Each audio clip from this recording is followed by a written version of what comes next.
Gentlemen, thanks for joining us. Coach, congrats on being one of the last two teams to play for the national championship. Can you just talk about how it feels for your team? Yeah, we're excited. Obviously, been a great week. Excited for the 12th man. Looking forward to the number of Aggies that are going to roll in town here. It's always special. And super excited for our players. They've earned this opportunity. As you know, we've been through a lot throughout the course of the year, as all teams have that have made it this far. And it's ready to play. Two off days is great, but we're ready to get back on the field. So looking forward to practice today. Thank you. For the first part, let's just have questions for the student athletes. We'll do the first one here, then Eric, in the back. Travis Brown with the Bryan College Station Eagle. Ryan, how can you? Is there a way to measure what Max Weiner has meant for you this season? And kind of when you think back of how you're a different pitcher because of him, what are some of those indicators for you? Yeah, I mean, I think just the impact he's had on everybody it's night and day. I mean, to do it in 1 year and build trust with somebody, I think that's super important. Is how quickly you can have somebody trust you and build that relationship. And I felt like he was able to do that from day one. And I think that's truly what's helped us make some steps forward is that there's a total buy-in from everybody down there in the bullpen. So what he's done, I think he's just instilled confidence in guys. I mean, not that guys didn't have it before, but it's a new level of it. He's given you the evidence and helped guys get better, whether it's stuff, but really the mentality side of it is he makes sure that everybody is confident in themselves over confident in their stuff. Eric. Hayden, Eric Olson with the Associated Press. You're hurt or a little bit. Jace has been hurt or hurting a little. Braden went out. You guys are pretty banged up right now. How have you guys navigated all this, given kind of the health issues that you've faced for quite some time now?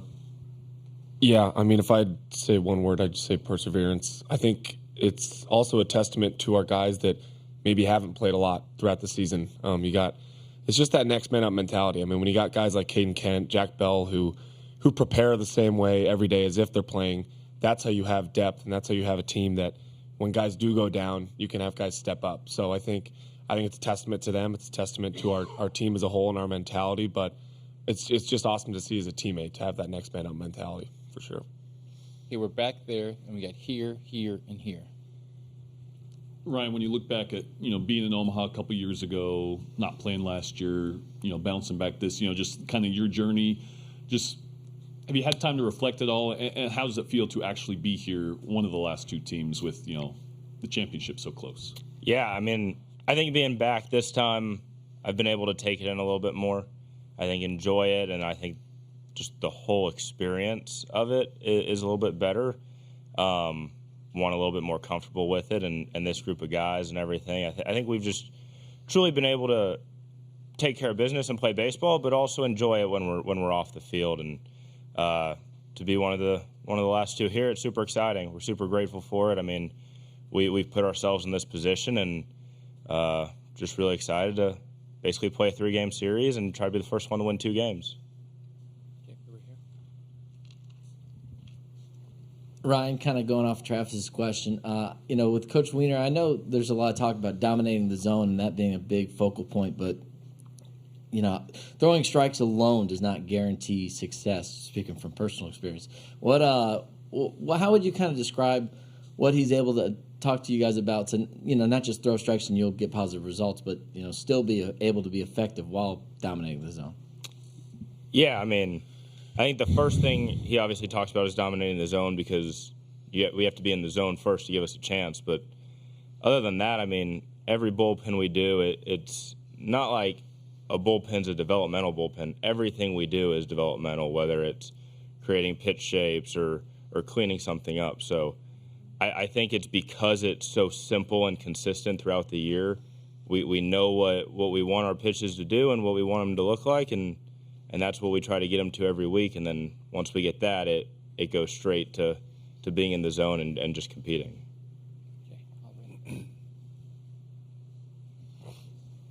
Hayden, have you ever played through an injury like the one you are right now? And just how difficult is it moving around, running the bases for you in these games? No, I haven't, but also I think it's been overhyped a little bit. I mean, I'm fine. I don't know. We have Jackson back there who's way more banged up and has a way harder job than I do. Jace is pushing through something. I mean, at this point in the year, everyone's pretty banged up. It's just a matter of how bad you want to leave it on the field, and there's no one in our dugout that doesn't want to leave everything on the field, and that's the beauty of it. It's not just me by any means.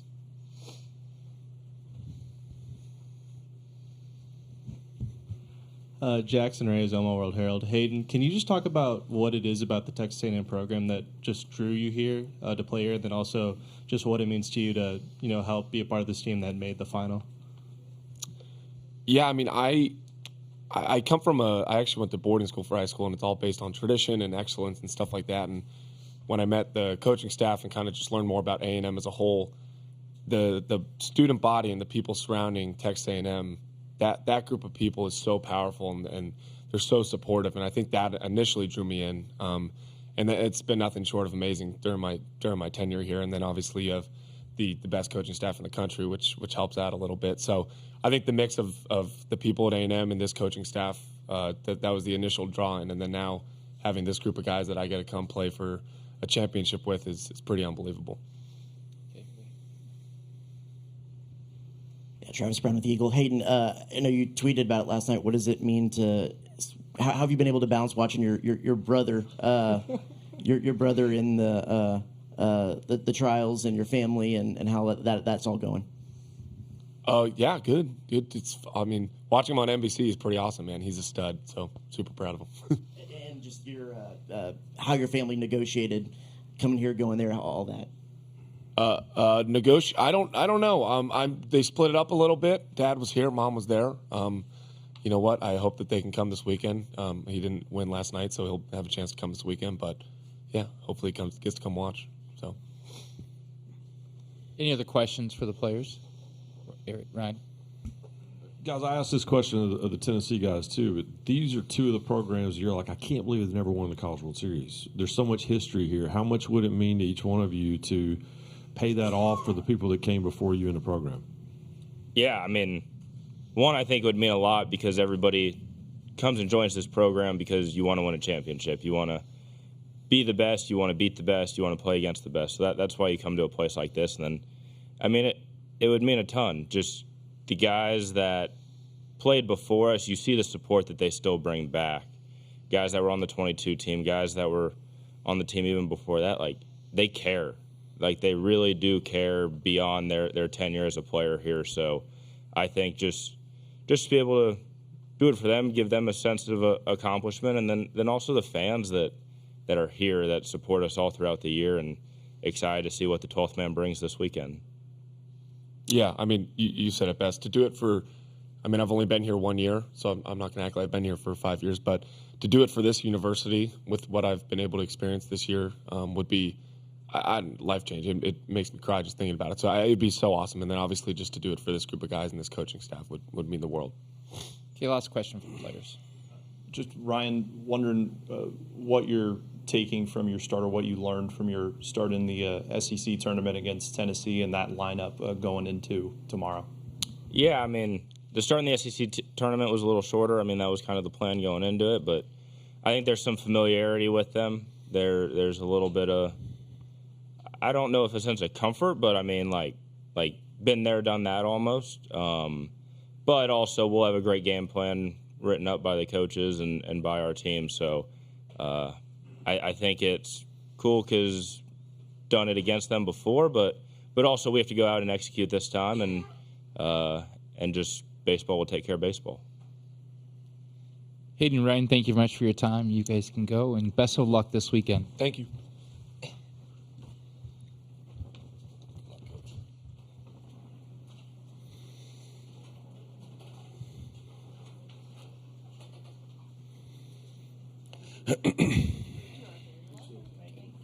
Okay, we'll open it. We got 1, 2, 3. Okay. We'll get you. Is this on? Go ahead. Yep, go ahead. Hey, Jim, Tom Chattel with the Omaha World Herald. You had a College World Series program at your previous stop. Is this why you came to A&M to be in the championship game? No. I mean, we were one game away from the championship game in 2016 at TCU. So we were one game away in 2010 if it wouldn't have been for Garrett Cole and Trevor Bauer. But I think at TCU we were in the Final Four a couple times. So I didn't think of that going to A&M because I feel like TCU's a great program. My choice to change was a personal choice in my own personal life, and I'll say it again, as I said it at that time, I wasn't taking a better job, I was taking a different job. TCU's program was ahead of Texas A&M at the time, in my opinion. No disrespect to anybody else, but it was just an opportunity. I had spent 18 years at TCU, 8 years at Tulane as an assistant, so 26 of my however many years were at private schools, and I just wanted the opportunity. If it aligned perfectly, I wanted the opportunity to attack a large state school with the way we did things, and it happened to be at the right time. I think everything has a shelf life, and I love TCU. I truly love it. I bleed that school. Both of my children went to school there, so there was no negative. I wasn't running away from anything. I was more just running to something that I wanted to try differently. Over here. Howard Borden, Omaha. Jim, congratulations to you and Texas A&M for competing for the national championship. We know the ballpark plays big. Everybody talks about the pitching and the hitting. I really like the way the Aggies play defense. Just your thoughts on how big defense is going to be to get that crown to Bryant College Station. Yeah, I think all phases of the game are important. Pitching, defense, timely hitting. If you get all three, you're going to win. If you get two of the three, you got a great chance. Outfield defense is incredibly important in this ballpark. We're banged up in the outfield. You saw, we had a chance to score 10 runs the other day if it wasn't for Michael Robertson. Is that it, right? The center fielder? He ran down, made some really nice plays out there on Teddy Burton and a couple other guys. So, yeah, the entire thing is important. I know Tennessee's played awesome defense. I think anybody that's made it to this point has done that. But we've caught the baseball. We've pitched well. That's really been the recipe with some timely hits because, I think we've hit one homer, and it was by a freshman in this tournament, and the home run most of the season has been a big part of our offense. But it's an awesome part of it's why you have a great season. You can win games different ways. Ryan? Jim, same question I had for the guys. You love the history of the sport. It's amazing that A&M's never won this thing. So what would it mean to finally be able to get over that hump for this program? Yeah, it'd be awesome. I think, 12th man deserves it so much. They've been so close and invested so much in athletics. We all know the football stories. Coach Buzz has done an unbelievable job. Joni, our women's basketball coach, has incredible things moving forward. Tricia Ford in softball. We're doing great in women's golf. There's so many sports that are doing awesome at A&M, and it would be really cool. It's I think we're the first team to be in the national title in any sport since the 30s, maybe. Did I read that somewhere? So that's even just that accomplishment's great too. But I just love the 12th man is just so special. If I start talking about it too much, I'll start crying because they really are a unique, special group of people that are so supportive, and it would be awesome to reward that. Eric Olson. Eric Olson with the Associated Press. Jim, when you saw Braden get hurt there against Oregon on that play at the plate, I guess, did your heart sink on that? And when you consider all the injuries that this team has had to play through, I know you had mentioned the next man up thing, but as far as just the degree of difficulty of getting to this point, given what you guys have gone through on the medical issues. Yeah, my heart sank. Everything sank in that moment, mainly just for Braden. I forget. I think it was 17. We lost Luke and Baker at TCU a couple weeks before the end of the season, and so we played without potentially our best player on that team at TCU. It happened to us at Tulane in 2001. We lost our cleanup hitter at the end of the year and played to the College World Series on that team in Rosenblatt. So I've been through it before. So I wasn't as concerned for our team as I was just in the moment heartbroken for Braden and Shane Sadeo. And even Jace to have to play, not at full speed and shot. So, and Appel's banged up. So it's, but yeah, you just hate it for them because, barring getting hit by a bus, I'm probably going to have other seasons, and these guys don't. They have other seasons maybe in professional baseball, but they have a limited number of seasons in college baseball, so you just hate it for them. Back there. I know you're not surprised at all to see Tennessee here. You've talked about them being one of the top teams all year, but just for a college baseball fan, how exciting is it to have this matchup? Tennessee, your lineup, their lineup, pitching staff, pitching. Just this matchup, Tennessee and Texas A&M. Yeah, it'd be awesome if we were at full strength. That'd be really cool. But we're also playing well, and I think we're pitching well. And Tennessee is, in my opinion, we didn't play. I watch a lot of college baseball. We didn't play Kentucky during the regular season, but we played them here, and I thought they had a great team. But Tennessee's far and away the best team I've seen, outside of our team this year. It's pitching, defense, so physical. So well coached by Tony and Josh. That's Elander was the captain of one of our teams at TCU that played in the Super Regional in 2012 at UCLA. So it's hard. I root for Josh every game except for this weekend. So Coach Anderson's done awesome. I mean, it's just incredible. I mean, it doesn't surprise me what Tony's done. And not just with his team, but with his entire program as a whole. So, looking forward to playing against them, and that's what you get in our league, and that's obviously what you get in the World Series. Okay, we got 2 over here, then we got 4 over here. Gentlemen. Harrison Fan, SEC Unfiltered. Coach Schloss, you've been a head coach for over 20 years and coaching long over 30 years now. What has been special about this group of guys and the staff around it this season as a whole, in just the position you're in right now, being 2 wins away from Texas A&M's first national championship in baseball? Yeah, I've said it many times, easily the most synergized, is that a word? Just to really have great culture among our coaches, and including support staff, like so talented, energy, work ethic, loyalty, knowledge of the game. Like, this is the best coaching staff most complete coaching staff that I've been a part of, and had some great ones at different schools. And then the players, pure talent, just pure draftable talent. It's the best team I've coached when you look at it from a draft standpoint. But I think, I've been a part of other teams that have elite energy and elite culture and elite synergy that just haven't, the ball's bounced a different way. Or a guy, in 2016, we were 1 win away from this, and we were playing awesome. And Coastal Carolina had to win 3 games, and we had to win 1, and they did. In 2017, we were playing awesome, but a dude named Faedo shut us out, I think, both games. I think by the same score. So I was thinking about that when we were playing Florida. Thankfully, Alex wasn't pitching. But, I think I've been a part of a lot of great teams. There's a lot of great teams that don't get to play for a national title just because baseball is baseball. And anybody who's ever been around baseball understands that. Okay, we go in the white over here. Then you're next.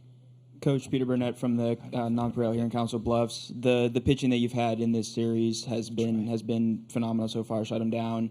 I'm wondering, especially for Ryan, when he was here in 22, a little bit of a rough outing against Oklahoma.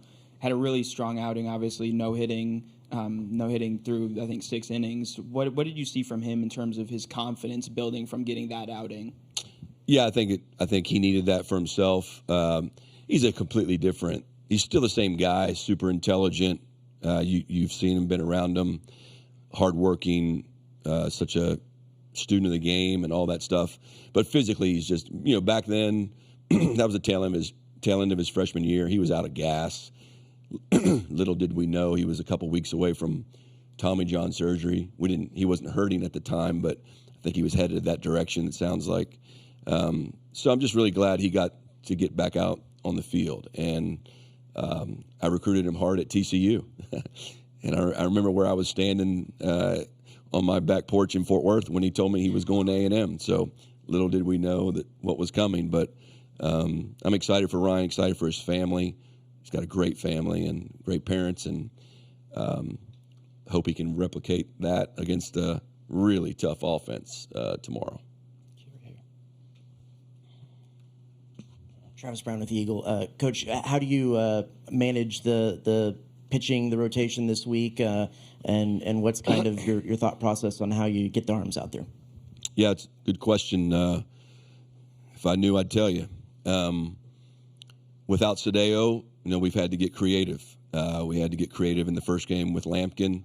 When Sorrell hit the home run to make it 5-0, that made the decision to get him out a little easier because in the game against Florida, because every pitch he threw, I was thinking that's one less pitch he might be as effective with in this upcoming weekend. So we'll see how he feels. We'll see how tomorrow goes. We'll do everything we can within reason to give ourselves the best chance to win tomorrow, and then see what happens on Sunday afternoon. So the pitchers, the other pitchers have been prepped over and over and over again that this is going to fall to more than just the 3 or 4 guys that have pitched to this point.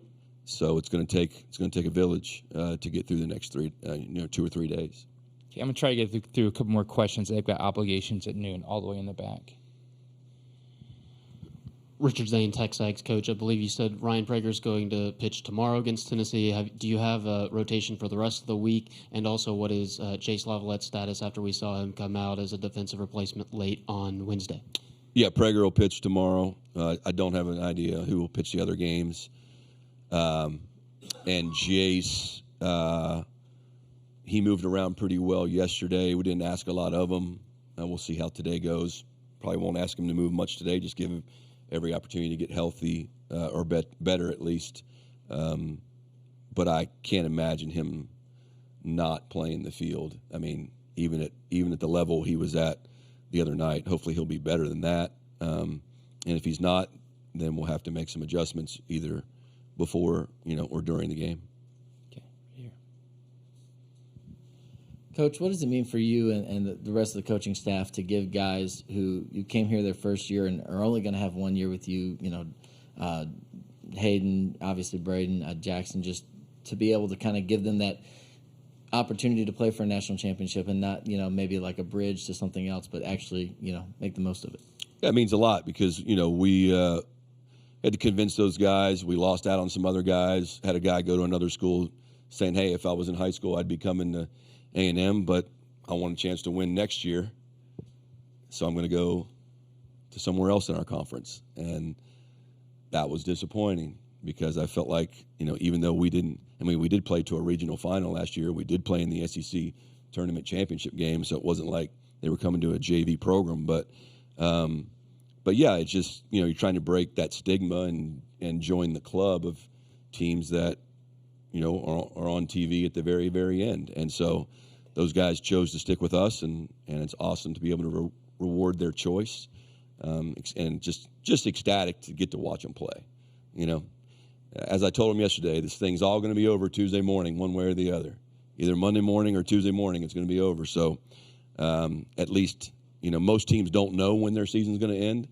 We're pretty sure when ours is going to end, one way or the other, and that's a gift, and we should be, that's a blessing we should be thankful for. Okay, Coach, one more question right here in the front.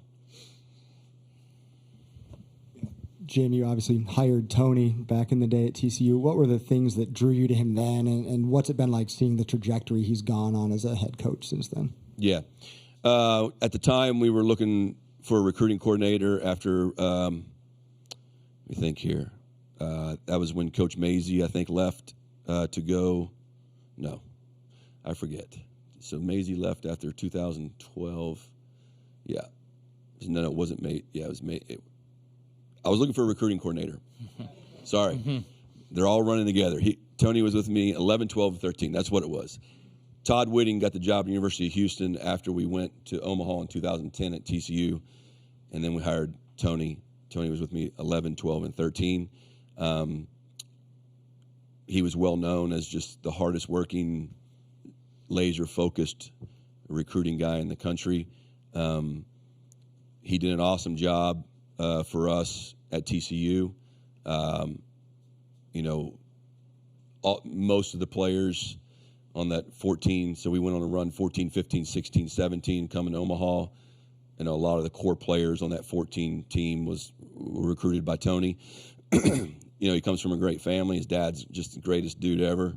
Great high school coach. I remember used to always welcome Coach Vitello, the father, on our bus as we traveled throughout the course of the year. So it was great having him on the bus and having him around. I love great high school coaches. And Tony, you could see his energy, his passion, obviously super intense guy. And he came from a great family, and he was around. I know he thinks a lot of Coach Jameson at Missouri, and then he got to work for Dave Van Horn. So he was fully prepared to go run his own program, and he's done a great job, obviously. And again, I think it's not, when you go there and watch and experience a 3-game series there, it's not just the baseball stuff. It's everything else that he's done a good job with, which I think is what the best coaches do. It's game environment.